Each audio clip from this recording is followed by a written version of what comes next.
대한체육회가 2027년 하계 유니버시아드를 유치하기로 하고 대전과 세종, 충남, 충북 4개 시도를 후보 도시로 오늘 선정했습니다. 정부의 공식 절차가 끝나면 미국과 유치 경쟁을 벌일 전망입니다. 97년 충청은행 퇴출 이후 사라졌던 지방은행을 다시 설립하는 방안이 추진됩니다. 충남도가 지역 자금은 지역을 위해 쓰여져야 한다며 지방은행 되살리기에 시동을 걸었습니다. 학교 부지로 107억 원을 지급해놓고도 소송전에 휘말리면서 땅 소유권도 갖지 못한 천안교육청. 자칫 학교를 날릴 위기에 처하게 된 허술한 대응이 무엇부터 잘못됐는지 짚어봤습니다. 어르신 예방접종이 안착되면서 경로당과 복지관, 노인복지시설이 다시 문을 열고 있습니다. 이제야 살 것 같다며 일상으로 복귀한 어르신들을 취재했습니다. 여러분 안녕하십니까? 오늘은 노동현 이승휘 앵커의 개인적인 사정으로 대신해서 전해드립니다. 첫 소식입니다. 2027 하계 유니버시아드 대회 유치에 나선 충청권이 국내 후보 도시로 선정되면서 1차 관문을 넘었습니다. 유니버시아드 대회는 전 세계에서 10,000명 이상 찾아오는 국제 행사인데 앞으로 예타 면제와 수천억 원에 이르는 개최 비용 마련 등 과제도 적지 않습니다. 서울방송센터 김성민 기자입니다. 대한체육회가 대의원총회를 열고 2027 하계 유니버시아드 대회 국내 후보 도시로 충청권을 확정했습니다. 2년마다 개최되는 유니버시아드 대회는 전 세계 150여 개국, 15,000여 명의 대학생들이 참여하는 대규모 국제대회로 충청권은 이번에 단독으로 공동 유치에 나서 사실상 확정입니다. 미국 등과의 경쟁에서 최종 성공하면 2027년 하계 유니버시아드 대회는 세계 최초로 4개 지방정부가 공동 개최에 나서는 행사가 될 전망입니다. 비용은 아무래도 좀 절약이 되고요. 경제적 효과는 극대화될 것이라고 생각하고 또 4개 시도 함께함으로써 어떤 화합과 단결 이런 측면에서도 굉장히 효과적인 대회라고 생각합니다. 유치 신청은 오는 9월쯤 예상되는데 기획재정부 예비타당성 조사와 국무회의 의결 등을 감안하면 최종 확정까지는 1년 가까이 걸릴 것으로 보여 예타 면제 등 정치력 발휘도 필요합니다. 국내적인 절차들은 좀 신속하게 밟을 수 있도록 적극적인 협의를 해나갈 필요가 있습니다. 그래야 국제적인 절차를 밟는데 필요한 시간들을 우리가 확보할 수 있는 것이거든요. 충청권 유니버시아드 대회엔 경기장 시설비와 운영비 등 7,200억 원이 예상되는데 30%는 국비 지원을 받는다 해도 지자체 재정 부담은 과제입니다. 직간접적인 모든 경제적 파급 효과를 합치면 2조억 원이 넘는 것으로 보여집니다. 그렇기 때문에 투자하는 비용 대비 경제적인 파급 효과는 훨씬 더 클 것으로 기대하고 있습니다. 그동안 대구는 2003년, 광주는 2015년에 하계 유니버시아드 대회를 개최한 이후 굵직굵직한 국제 행사를 치렀고 이를 바탕으로 2038년 아시안게임 공동 유치에 뛰어들었습니다. 영호남과는 달리 충청권은 국제대회 개최 경험이 전무한 만큼 유치 전에 명분도 있습니다. 충청권은 유니버시아드 대회가 체육 인프라 확충과 지역경제 활성화 등 긍정적인 효과가 크다며 최선을 다하겠다고 강조했습니다. TJB 김성민입니다. 코로나19로 힘들지 않은 사람은 없겠지만 경로당과 복지관, 종교 활동까지 대부분의 사회생활이 단절된 고령층이 느끼는 사회적 고립감은 상상 이상입니다. 정부가 백신 접종 상황에 맞춰 노인복지시설의 운영 확대를 계획하며 어르신들의 일상 회복도 한 발자국 가까워졌습니다. 김철진 기자의 보도입니다. 마스크를 쓴 어르신들이 악보를 나눠보며 기타를 잡습니다. 줄을 튕겨 선율을 이어가니 노래 고향의 봄이 완성됩니다. 고령자들의 코로나19 백신 접종이 순조롭게 진행되며 굳게 닫혔던 노인복지시설의 문도 조금씩 열리고 있습니다. 이제 백신 접종도 거의 여기 있는 분들은 다 1차 접종이 다 끝났고 또 2차 접종도 끝난 분들이 있습니다. 따라서 자유롭게 만나서 기타 연습도 하고 또 즐거운 생활도 할 수 있고. 노인복지시설은 노인들의 학교이자 취미를 공유하고 친목을 나누는 작은 사회입니다. 지난 한 해 동안 열고 닫기를 반복했던 시설이 정상화되자 어르신들은 반갑기만 합니다. 집에 있을 때는 하루 종일 할 일이 없어서 밥 먹고 TV 보는 일밖에 없어요. 운동할 수 있고 내 취미 생활로 이렇게 글씨도 쓸 수 있고 그래서 많이 스트레스가 풀리고 좋습니다. SNS에 익숙한 젊은 층과 달리 복지시설이 소통 공간이었던 노인들에게 코로나 상황은 견디기 어려운 고통이었습니다. 정부는 백신 접종 노인을 대상으로 시설 이용을 확대해 일상으로의 회복을 돕겠다는 계획입니다. 접종 1차, 2차에 따라서 프로그램들을 이제 그분들이 안전하게 이용하실 수 있도록 점진적으로 개방할 예정이고요. 다행히 정부의 백신 접종 인센티브 정책이 효과를 발휘하면서 대전과 세종, 충남의 백신 접종 사전 예약률은 78%대로 전국 평균보다 높아졌습니다. 답답한 집안을 벗어나 친구들을 만날 수 있어 행복하다는 어르신들. 백신을 통한 일상으로의 복귀가 조심스럽게 시작되고 있습니다. TJB 김철진입니다. 대전에서 지인과 직장 동료 골프 모임으로 시작된 코로나19 감염이 산발적으로 확산하고 있습니다. 대규모 집단 감염을 불러온 골프 모임 일행과 동선이 겹친 40대 A씨에 이어 그의 부인이 차례로 확진됐고 A씨가 지난달 24일 대전의 한 식당에 방문하면서 동선이 겹친 16명이 잇따라 감염되며 관련 확진자는 41명으로 늘었습니다. 또 대전 서구교회 관련 확진자도 3명 추가되는 등 하루 사이 17명이 추가됐습니다. 충남 천안에서는 타 지역 확진자와 접촉으로 4명이 감염됐고 당진에선 가족 확진으로 자가격리 중이던 50대가 확진되는 등 8명이 추가됐습니다. 세종에서는 기존 확진자의 접촉자 등 2명이 추가 확진됐습니다. 세종 지역 10년 공공임대 분양 전환 아파트의 월세 거주자들이 부당한 분양가 산정 철회를 촉구하고 나섰습니다. 이 아파트 시행사는 2014년 분양 당시 전세 계약자들에게는 확정 분양가와 감정평가액 중 낮은 금액으로 전환을 약속했지만 월세 계약자들은 감정평가액으로 전환하도록 계약을 맺었습니다. 현재 이 아파트의 확정 분양가는 84제곱미터의 경우 2억 6천만 원이지만 감정평가액은 6억 8천만 원에 달해 월세 계약자들은 3, 4억 원의 분양가를 더 내야 하는 상황입니다. 세종시는 감정평가액 산정은 법인 2곳을 선정한 뒤 산술 평균 금액을 건설사에 통보만 한다며 감정평가액을 재산정할 권한이 없다고 밝혔습니다. 50대 음주운전자가 몰던 차량이 도로 한옆에서 멀쩡하게 가던 2대의 자전거를 덮쳐 운전자 2명이 숨졌습니다. 가해 운전자는 뺑소니를 쳤다가 2차 사고를 내 잡혔는데 심하게 취해 있던 상태였고 게다가 면허도 없었습니다. 최은호 기자의 보도입니다. 어젯밤 9시쯤 서산시 해미읍 한 도로입니다. 자전거를 탄 남성 2명이 교차로를 지나가고 소형차 한 대가 빠른 속도로 뒤를 따릅니다. 이후 모닝 승용차는 자전거를 잇따라 덮쳤고 뒷바퀴가 찌그러질 정도로 큰 충격을 받았습니다.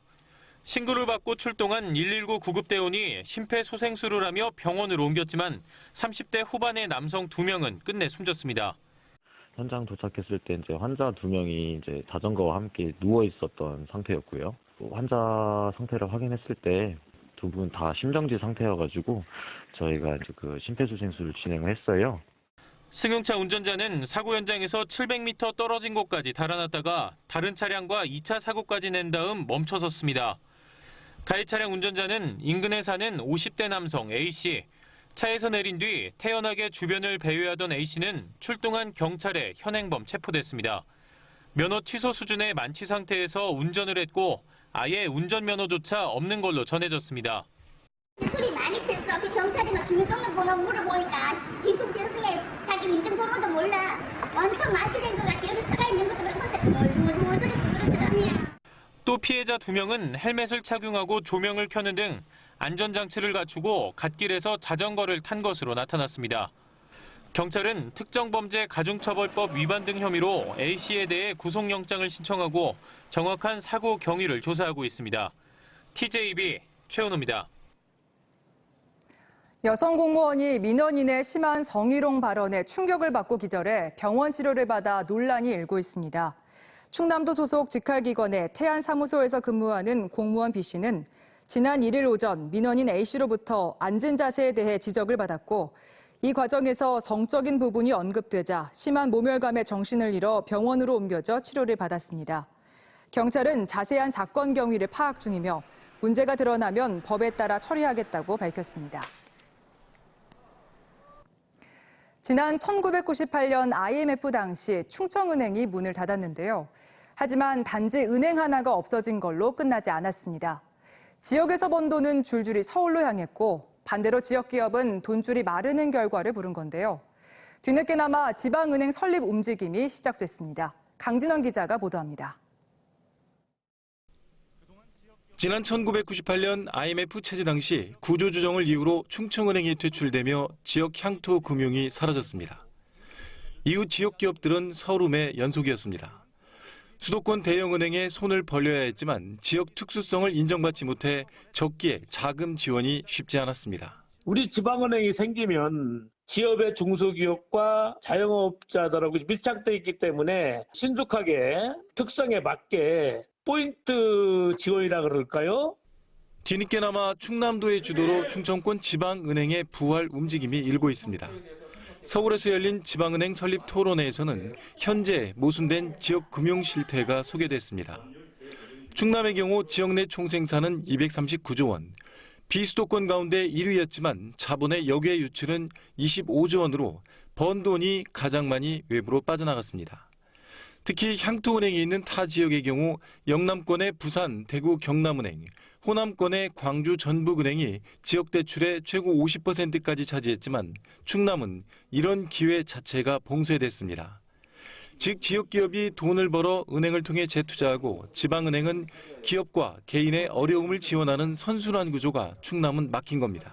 금융 생태계에서 수도권 집중을 완화하기 위해서도 지역 금융은 절대적으로 활성되어야 하고요. 산업 또 지역 자영업자 소상공인들에게도 큰 도움이 되리라 생각합니다. 충남도는 지방은행 설립을 위해 전담팀을 가동하는 한편 충청권 행정협의회 의제 상정, 또 대통령 선거의 공약과도 추진할 계획입니다. 23년이란 긴 시간 동안 지역의 민생경제와 중소기업으로 돌아가야 할 돈줄은 메말라 버리고 말았습니다. 이제는 지역금융을 복원해야 합니다. 지역경제가 상승하고 지역민과 동행하는 지방은행을 설립해야 합니다. 현재 향토 금융이 없는 곳은 충청권이 유일한 상태로 지역민의 금융 버팀목이 될 수 있는 지방은행이 가시화될지 주목됩니다. TJB 강진원입니다. TJB는 천안교육청이 107억 원이나 주고 산 초등학교 부지가 재개발 조합 내부 갈등에 따른 소송전에 얽히면서 무효가 될 상황에 처했다는 소식 전해드렸습니다. 도대체 왜 이렇게 된 건지 기자가 살펴봤더니 처음부터 허술한 구석이 한두 가지가 아니었습니다. 학교 설립을 서두르느라 중요한 절차를 빼먹고 결국 막대한 예산까지 날릴 위기에 처했습니다. 김진석 기자입니다. 2017년 천안교육청이 백석 오지구 민간개발조합 소유의 채비지 14,000제곱미터를 매입해 개교한 한들초등학교입니다. 땅 소유주인 일부 조합원들은 학교 설립 당시 보상 절차조차 무시한 채 무리한 학교 설립에 나섰다고 증언합니다. 지정물 보상을 먼저 하고 감정평가도 하고 그걸 순서를 지켜서 해야 되는데 그런 걸 아무것도 안 하고 갑자기 밀어버린 거죠. 이에 반발해 당시 20여 명의 조합원들이 학교 부지 매매를 결의한 조합총회가 무효라며 소송을 걸었는데 대법원에서 승소하면서 후폭풍이 불고 있습니다. 우선 학교 부지 매입비 가운데 107억 원을 지급한 상태에서 상당 기간 임시 사용 승인 상태가 불가피하고 특히 조합원들이 교육청에 그동안 임대료와 피해보상비, 지연배상금 등 수십억 원을 청구할 가능성이 높습니다. 조합에서 이제 저희 매매 계약이 이제 무효다고 주장을 할 경우에는 저희들은 그거에 대해서 이제 소송을 통해서 그걸 해결할. 게다가 정돈도 안 된 도심 빈 땅에 서둘러 개교했던 후유증도 고셉니다. 개교한 지 4년이 다 되도록 46억 원이나 추가로 들여 진입도로 개설 공사가 벌어지고 있습니다. 적으로 길이 없는 건물은 못 쓰잖아요. 준공도 안 되고 뭐 불법이라도 애들을 받아야 된다 그런 취지로 밀어붙인 거고. 그런데 총 연장 200m 진입도로 일부 구간이 도시계획도로 구간을 침범한 것으로 밝혀졌습니다. 이 때문에 보행자 도로폭을 축소하는 설계 변경까지 추진되는 어이없는 상황에 학부모들이 집단 반발하고 있어 공사 지연 등 또 다른 후유증을 예고하고 있습니다. TJB 김진석입니다. 더불어민주당 대선 주자인 정세균 전 총리는 오늘 대전을 찾아 지지 모임인 균형사다리 대전본부 발대식을 가졌습니다. 이 자리에서 정 전 총리는 충청도는 사람의 태도에 대해서도 평가하는 곳으로 정책과 미래 비전 제시 등에 최선을 다해 충청 민심을 얻겠다고 밝히고 대전, 세종, 충남북이 메가시티를 만들면 제2수도권이 될 수 있다고 말했습니다. 균형사다리 대전본부는 정치, 경제 등 각계 인사 7,500여 명이 참여하고 있으며 조승래 국회의원이 공동대표를 맡고 고문단과 정책자문단 등이 운영됩니다. 금성 백조주택 예미지 사랑나눔봉사단은 대전 중구에 있는 전상군경 유족인 90살 정모 할머니의 자택에 대해 담장 벽돌을 쌓고 외벽을 새로 칠하는 무료 보수 활동을 펼쳤습니다. 금성 백조는 1994년부터 28년째 국가유공자 노후주택 61호에 대해 무료 보수 활동을 해왔으며 올해도 재가구를 진행했습니다. 특히 올해는 지난해 고친 집의 맞은편 집으로 수리 당시 전상군경 유족임을 알게 돼 함께 수리를 받아 관심을 모았습니다. 대전 대덕고등학교는 급성 백혈병을 앓고 있는 1학년 재학생 김모군을 위해 학생들과 교사, 교육계 등이 모은 성금 1,100만 원과 320여 장의 헌혈증을 김군 부모에게 전달했습니다. 학교 측은 김군이 지난 3월 급성 백혈병 진단을 받고 지역 대학병원에서 수차례 수술과 항암 치료 중에 있으며 병마와 싸우면서도 병원 학교에 등록해 학업을 이어가고 있다고 밝혔습니다. 코로나19 방역을 위한 대면 예배 금지에 반발한 일부 개신교 교회들이 재판에서 대면 예배로 코로나19에 확진된 사례와 통계 자료를 요청했습니다. 대전지법 행정 2부 심리로 열린 대전 지역 목회자 29명이 대전시장을 상대로 낸 교회 대면 예배 금지 처분 등 취소 청구 첫 변론에서 원고 측은 확진자 중 대면 예배나 소모임을 통해 발생한 확진자 비율 등의 통계 자료를 대전시에게 요구했고 피고 측은 감염 경로를 객관적으로 확인하기 어려운 부분이 있다며 반박했습니다. 재판부는 통계 자료가 이번 소송과 관련해 필요할지 사실 조회 여부를 결정할 방침으로 다음 변론은 8월 12일에 진행됩니다.